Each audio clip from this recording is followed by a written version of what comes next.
सोबतचे आकृतीत एकूण त्रिकोणाची संख्या. आणि डायग्राम कुठली आहे तुमची? ही वाली डायग्राम आहे, ही वाली तुमची डायग्राम आहे. ओके, तर ह्या मोठा त्रिकोण, आता हा मोठा चौकोन दिसतोय, हा मोठा चौकोन आहे, सॉरी हा मोठा चौकोन आहे.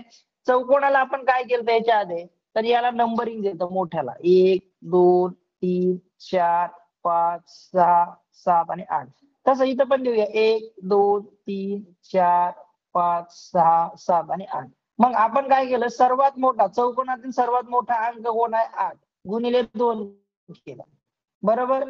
नंतर आता मधी एक आहे तसा तुमचा, असा मधी एक काय झाला तुमचा चौकोन तयार झाला. मग याचं पण तशीच नंबरिंग द्यायची, जशी याची दिली तशी याची पण नंबरिंग द्यायची. बघा 1 2 3 4 5 6 7 8. मग याच्यात पण सर्वात मोठा अंक 8 आहे, आणि गुणिले 2 करा, बरोबर. चौकोनातील सर्वात मोठा अंक गुणिले 2, हे झाले 8 2 16 आणि हे 8 2 16. दोघांची ऍडिशन केलं तर 32. तुमचं उत्तर आहे 32.